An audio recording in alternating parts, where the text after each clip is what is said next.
Hi, I'm Nan Simonson, and I'm about to begin. It's week number, gosh, are we on week number 5 or 6 of our PowerPoints, points of interest that relate to lifestyle as medicine. And there are pillars of health that are recognized and that were actually coined by the College of Lifestyle Medicine that we stand upon. Well, when I wrote my book, Aging Powerfully, I took those pillars and expanded from the word, and this is an acronym, POWER, which are our first pillars of health with the College of Lifestyle Medicine. And then I took it beyond that to fully. And F, today, which is what we're on, is about or represents fasting. And there are people all over the world, religions all over the world, as a matter of fact, most of them that have fasting as part of their way to express either piety or for health benefits. And I'm going to be talking about the health benefits of fasting. In the chapter, The Power of Fasting, began with this statement: everyone has a doctor in him. We just have to help him in his work. The natural healing force within each of us is the greatest force in getting well. To eat when we're sick is to feed our sickness. That's Hippocrates acknowledging, what is that, 2,500 years ago, that fasting had a place in health. And I'm going to be reading things from my book rather than coming up with ways of describing what I've already written, as a way of taking you through the process and the reason for fasting. Why would we do it? What does it mean? What can it actually do for us? I'm going to say, my lessons in fasting at a place called True North. True North is a wellness center that was predicated on fasting.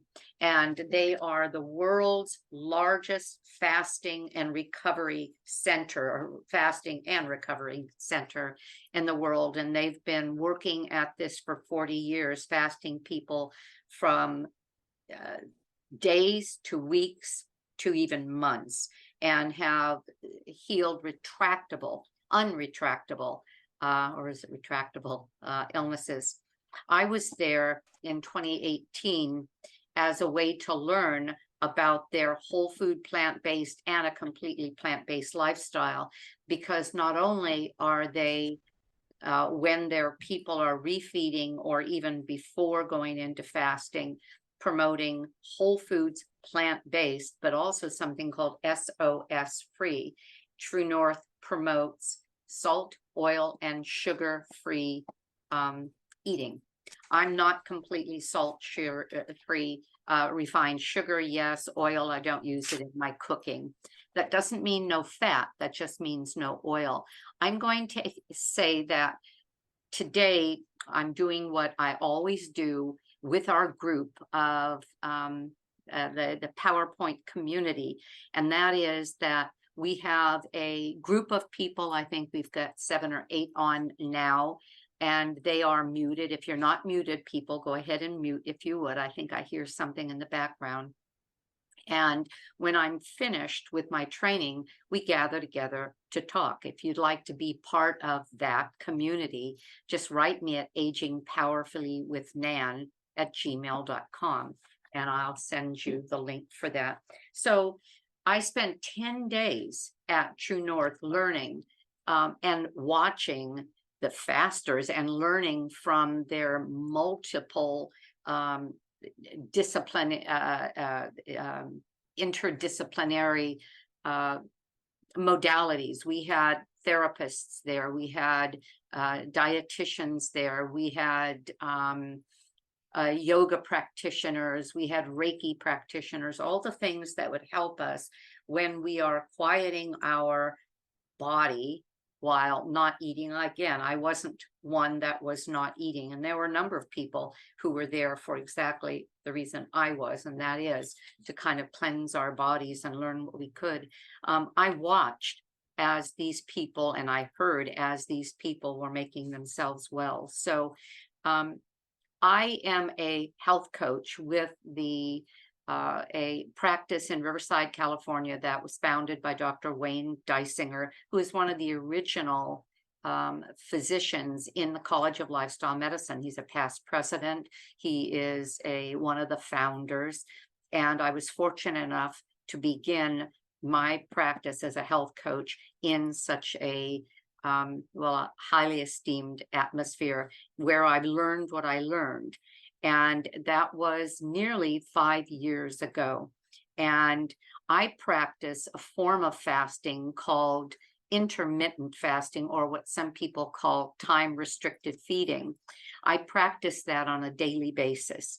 And I'll talk more about that. I choose to restrict my eating window, and that's how it's described, an eating window, to about 10 hours a day. Meaning that I fast 14 hours a day. How long have I been doing that? Most of this 5 years. As a matter of fact, I have fasted, water fasted only 3 times. Twice more, I fasted for a 5-day period. The water only was 5 days. What we call fasting mimicking diet, which is a way to get the ketones up while there are still some food coming in every day.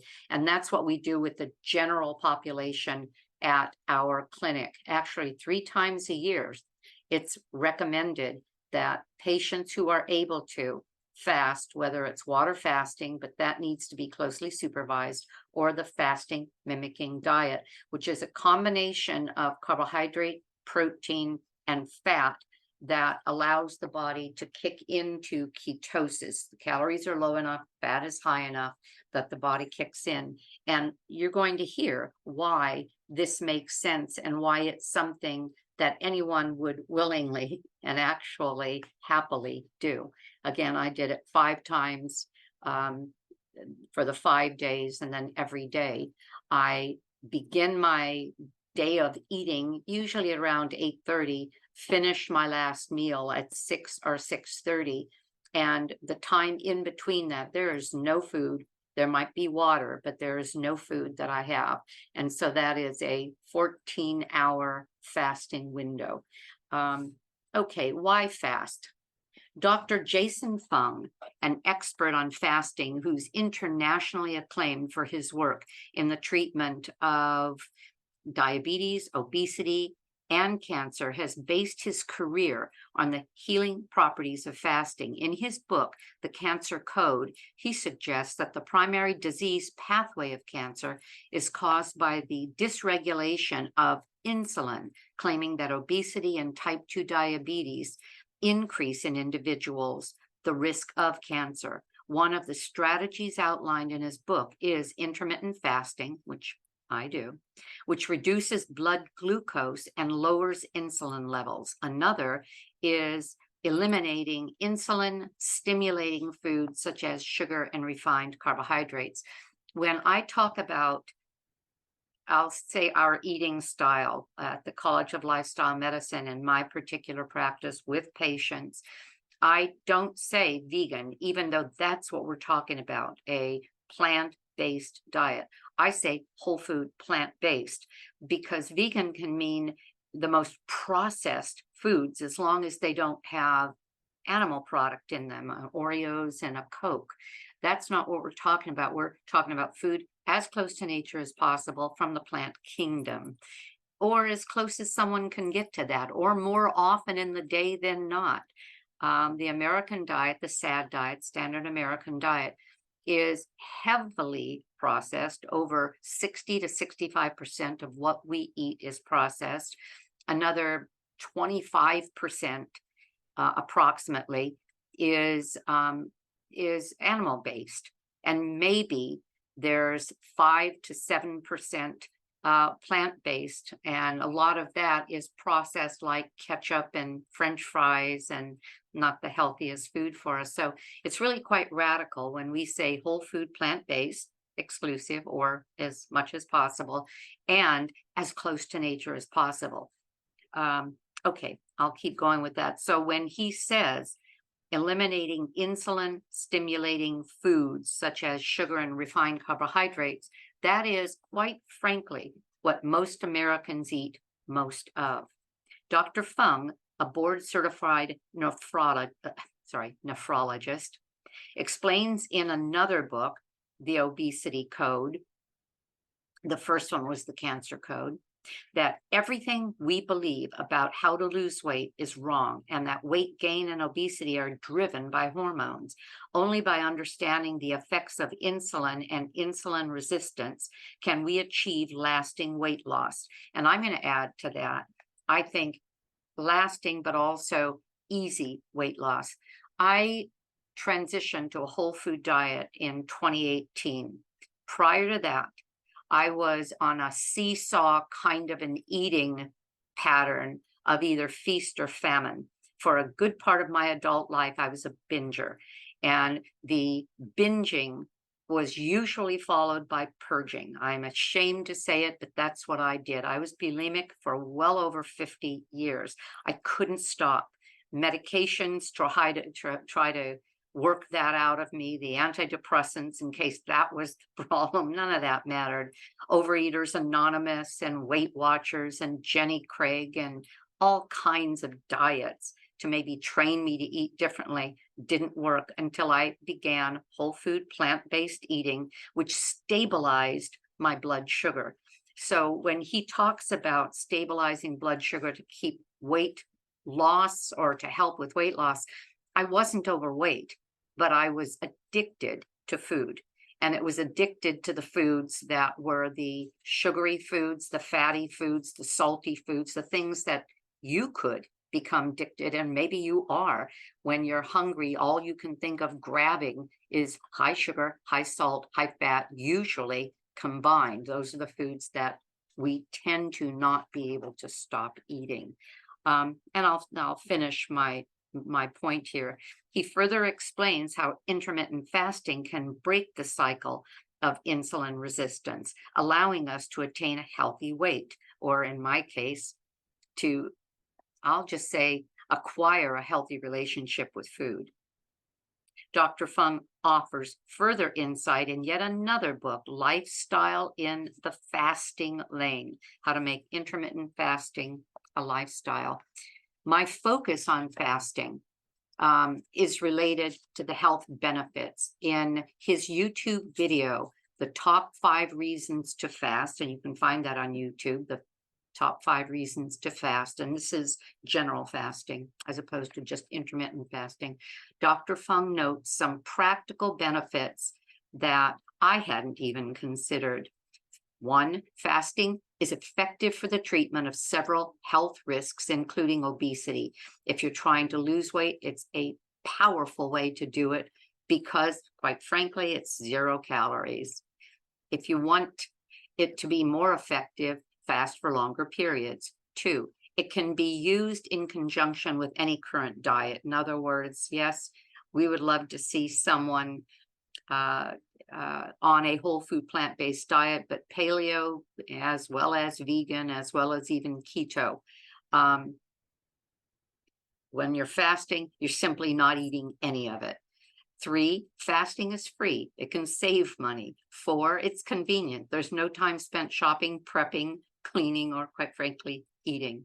Number 5, fasting is simple. There's no rules to follow, and it's not complicated. When you're fasting, you simply don't eat. Doing this forces the body to use its resources. And so what are they talking about? Let me first introduce another, I'll say, well, internationally recognized expert on fasting, and that is Dr. Walter Longo, PhD. After 25 years of comprehensive scientific study in the lab, and he worked through UC San Diego as well as UCLA. And he has his own lab in Milan, Italy, at the university in Milan. After 25 years of study in the lab, in the clinic, and the world's most long-lived populations, he gained a reputation as the international expert on aging. In his book, The Longevity Diet, he promotes fasting and claims that periodic fasting can activate stem cells and promote protection, regeneration, and rejuvenation in multiple organs, as well as the nervous system and the immune system. This process significantly reduces the risk of diabetes, cancer, Alzheimer's, as well as heart disease. More specifically, he writes, periodic fasting promotes stem cell dependent regeneration in the immune system, nervous system, and pancreas. The fasting itself destroys many damaged cells and damaged components inside the cells, but activates stem cells. Once the refeeding begins, these stem cells become part of a program to regenerate the organ or the system with newly regenerated cells, bearing characteristics of younger, more productive cells. Additionally, the inside of a variety of cells is partially rebuilt as the process called autophagy, also contributing to the cellular regeneration. This was researched, tested, and proven in both humans as well as mice. Dr. Longo goes as far as to recommend a bi-yearly fasting, a couple times a year, fasting protocol for health and longevity. For those not comfortable with prolonged water fasting, he created the fasting mimicking diet that I mentioned earlier. He even created a product that he sold called Prolon. He sold it and contributes all of his proceeds from it to fasting research. I used that once, the Prolon system, and then I did the fasting mimicking diet that the clinic recommended, and then I did 3 water fasts. At Lifestyle Medical, we offer patients, as I said, the fasting mimicking diet that we formulated in such a way that it was identical in macronutrients to the Prolon fast. Time-restricted feeding, a term that Dr. Longo prefers rather than intermittent fasting, you'll hear both, is another component of fasting that he promotes as a daily regime. He's most comfortable with 10 to 12-hour feeding windows, I'm 10, which he believes gives healthy results without potential side effects, one of which is potentially gallbladder issues. He doesn't like to see people fasting 16 hours, 18 hours, and some people do that on a regular basis because in his research, he saw problems with gallbladder stones, and he believes that it might put too much stress on the body, especially on that organ. And the way that plays out, as I said, would be for me, for example, finishing my last meal at 6:30, eating again at 6:30 in the morning would be a 12-hour feeding window. That would leave me 12 hours until the finish of the next meal. Or it would, as I do, eat at about 8:30, mean a 14-hour window, which is what I do. Now, what are the reasons, 10 reasons for intermittent fasting? And again, these have all been studied. Why is it good for you? Intermittent fasting changes the function of cells, genes, and hormones. When you fast, insulin levels drop and human growth hormone increases. Your cells also initiate important cellular repair processes and change the genes they express. It can help, or IF, can help you lose weight and belly fat by helping you eat fewer calories while boosting metabolism slightly. It can be a very effective tool to lose weight and belly fat. It can also reduce insulin resistance, lowering your risk of type 2 diabetes by lowering blood sugar levels, at least and especially in men. Intermittent fasting can reduce oxidative stress and inflammation in your body. This should have benefits against aging and the development of numerous diseases. Intermittent fasting may be beneficial for heart disease because studies show that it can improve blood pressure, cholesterol levels, triglycerides, and inflammatory markers. IF induces various cellular repair processes by triggering autophagy. Again, the metabolic pathway that removes waste materials from the cells. It helps prevent cancer and has been shown to help prevent cancer in animal studies and to reduce the side effects caused by chemotherapy. 8, it's good for the brain by possibly increasing the growth of new neurons and protecting the brain from damage.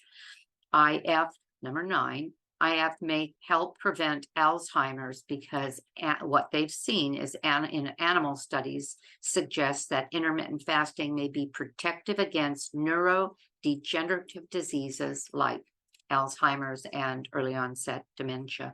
And then finally, 10, intermittent fasting may extend your lifespan, helping you live longer. Given the known benefits for metabolism and other health markers, it makes sense that intermittent fasting can help you live a longer and healthier life.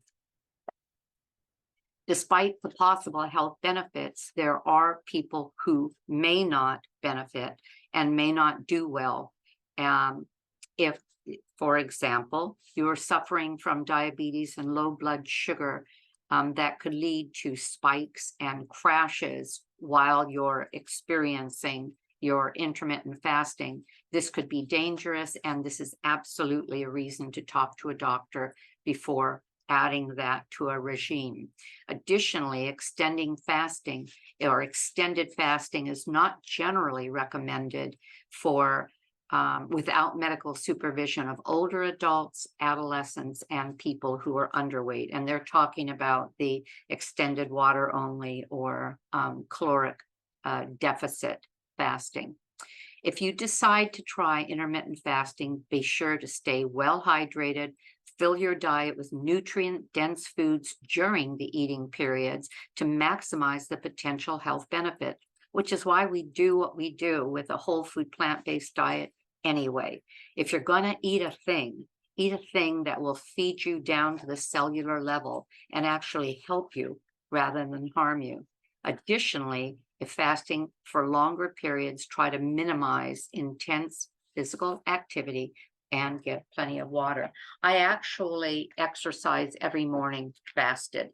My last meal ends usually at 6 or 6:30. I wake up early enough to go on either a 45-minute to an hour bike ride or a walk, or I'll work out in my mini little gym after my sauna in the morning in the garage for 30 to 40 minutes. And I do that without breakfast, then come in and have breakfast. But I wake up to a large glass of water after the sauna. There's another glass of water with some minerals in it. And there's plenty of hydration throughout the day and into the evening.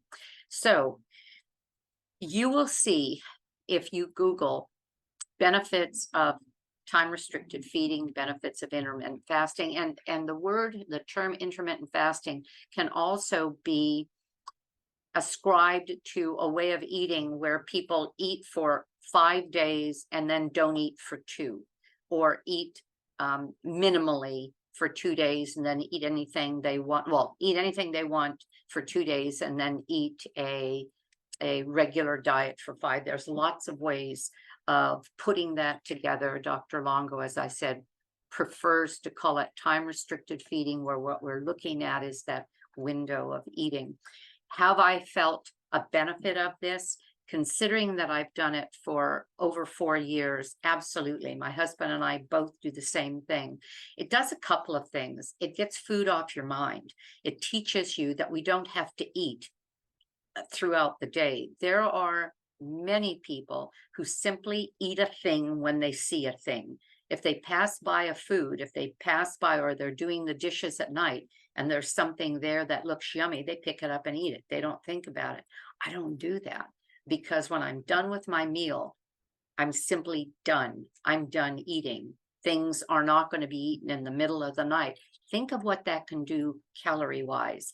If you don't eat past a certain time, again, the end of your meal, and it is recommended, and we would have said this during our sleeping pillar talk, the pillar of lifestyle medicine on sleep and resilience, that you don't want to go to bed with food in your stomach. It's best to not eat an hour or two, and preferably even 3 hours before going to bed. You'll get a better night's sleep. If you finish a meal and then you don't eat again, for example, until the next day, your body has a chance to clean itself out and to not be missing food because you're training yourself not to continue to eat on a regular basis. That was a huge shift for me because I was trained early on that we should be eating every couple of hours. That became the worst thing in the world for me. Then food was always something that I thought I had to have on a regular basis. Now I prefer to have a meal that's large enough between lunch or breakfast and lunch that there's no snacking, there's no need to. I'm still digesting my breakfast, my big bowl of berries and my big oatmeal bowl almost all the way through lunch, and then lunch until dinner, another 4 to 5 hours. If you can't do that, if you are sensitive to that, and there are some people that if they were bulimic, as I was, can't handle being hungry. It sort of triggers them to want to binge. I guess that was the way it was with me until I learned that I didn't have to do that. I read a book, Brain Over Binge, that was a lifesaver. Both whole food plant-based diet and Brain Over Binge, the book that taught if you feel it, doesn't mean you have to do it, taught me a lot. And within 3 months, the binging was over. Anyway, I think that's that. I'm going to get together with my group and we're going to talk about this or anything else they want to. I hope this was handy. I was saying that you can go online and Google Dr. Longo, and time restricted feeding or intermittent fasting or water fasting, and you will find a lot of material on the value of allowing our bodies to heal by not constantly digesting. Have a great day. I know I'm going to. I hope I see you again next week. And the acronym at that point, this was fasting, F, U, what is that? Living unafraid. As a matter of fact, I'll read you the starting sentence there because I love it. Of all the liars in the world, sometimes the worst are our own fears. Isn't that great? That was Rudyard Kipling. Okay. Have a great day. Bye-bye.